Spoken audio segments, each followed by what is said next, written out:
vamos falar de arbitragem, né, que deve ser de fora, inclusive por solicitação dos clubes. Como que a federação recebe esses pedidos? É uma decepção para vocês da federação a solicitação dos clubes ser uma arbitragem de fora? E já emendando, queria que você falasse da fórmula. Para vocês é um sucesso, deve se repetir? Tivemos uma última rodada de turno emocionante no jogo do América, por exemplo, todo mundo esperando o resultado. A fórmula continua e sobre a arbitragem? Bom, vou começar pelo mais polêmico, que é a arbitragem, já que você fez essa pergunta primeiro. Bom, assim, a arbitragem, eu digo que é o calcanhar de Aquiles de qualquer entidade organizadora de uma atividade desportiva. Eu tive agora, em janeiro, eu visitei a Bundesliga, eu visitei a La Liga e agora eu vou visitar lá em Londres a Premier League, né? E nessas duas visitas que eu fiz recentemente, seja na Bundesliga quanto na La Liga, um dos focos era a arbitragem. Então eu fui lá para ver como que eles fazem, entender qual é o processo. Por exemplo, a Bundesliga, o árbitro dá entrevista ao final da partida, que no primeiro ano foi algo extremamente criticado, que era um absurdo, porque o jogo era muito desgastante, no final o árbitro ainda tinha que dar uma entrevista e tudo mais, mas eles fizeram. No primeiro ano foi ruim, no segundo ano gostaram. Hoje em dia eles já não concebem mais o produto sem o árbitro ao final ir lá explicar determinados lances chaves do jogo. Então, assim, são todos esses instrumentos que nós ainda não temos aqui no Brasil, né? O Brasil, a gente foi lá, aprendeu, estamos vendo.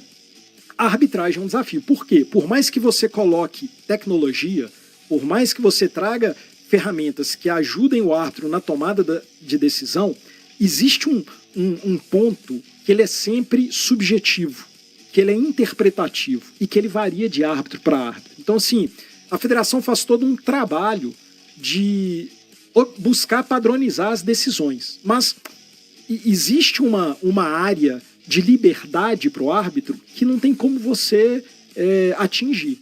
Então, assim, a gente tenta padronizar, mas às vezes você vai pegar um mesmo lance que árbitros distintos tiveram interpretações diferentes. O que nós tentamos fazer, o que nós cobramos muito é o seguinte, que o mesmo árbitro tem a mesma interpretação para o mesmo lance. A gente não admite que aquele árbitro tenha interpretações divergentes. Então, por exemplo, nesse campeonato tiveram alguns lances assim polêmicos, lances difíceis de VAR, mas polêmicos, e o que a federação faz é sempre, pós-rodada, convidar os clubes para irem à federação, ouvirem o VAR, e nessa reunião a gente pega decisões anteriores daquele mesmo árbitro para a gente ver se o árbitro está tendo entendimento divergente ou se a interpretação está mudando de árbitro para árbitro. Entende? Porque assim, é diferente uma coisa da outra. Então, na nossa concepção, as interpretações de um mesmo árbitro, elas estão coerentes, mas de fato a gente ainda precisa melhorar para que de um árbitro para o outro, as decisões sejam iguais. E isso é um ponto de desafio. A federação tem que reconhecer isso. Isso acontece mesmo. E a gente só vai conseguir vencer isso com volume de jogo, com trabalho, né? Então, a cada temporada, a gente faz um investimento muito grande. Eu estou aqui nesse estúdio maravilhoso. Na federação, a gente monta uma operação de guerra meses antes. A gente pega um andar, traz simuladores de fora. A empresa do VAR, que é a Hawkeye, leva aparelhagem. Os nossos árbitros passam por muitas horas de simulação.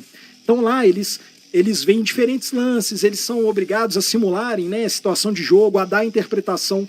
A gente faz pré-temporada, onde eles também ficam confinados, né, dias antes de começar ali o Campeonato Mineiro. Tudo isso para quê? Para a gente tentar uniformizar. Mas, infelizmente, isso é algo que demanda muito, muito tempo. E eu comecei a minha fala falando da minha visita lá para te dizer o seguinte, que lá eles fazem a mesma coisa. E quando eu estive na La Liga, eu entrei numa sala que cabia assim, umas 6 cabines VAR diferentes, né? Era uma área grande. Ele falou, Adriano, aqui a gente consegue fazer 6 jogos simultaneamente do nosso campeonato.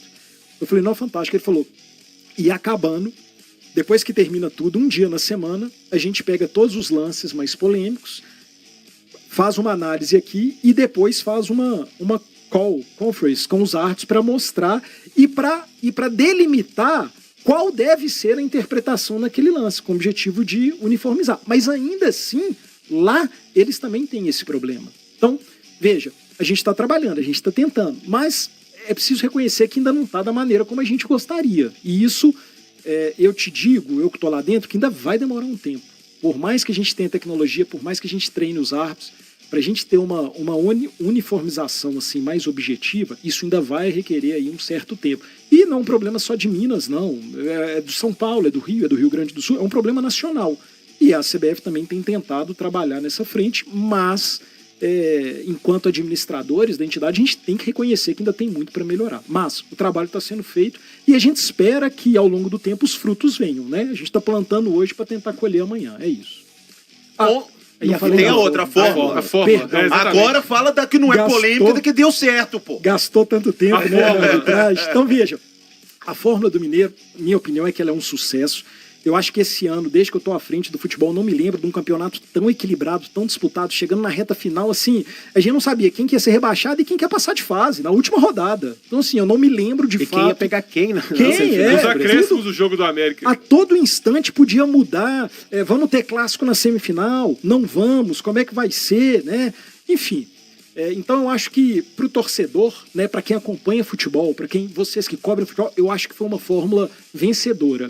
E foi uma fórmula que foi fruto de um alinhamento de interesse. Alguns clubes queriam menos jogos, outros clubes queriam mais jogos. Então, alguns anos atrás, a gente desenhou essa fórmula de 3 grupos e fomos fazendo experimentos, né? Primeiro, o Troféu em Confidência veio para tentar dar mais calendário para os clubes que queriam mais jogos, mas sem prejudicar aqueles que queriam menos jogos.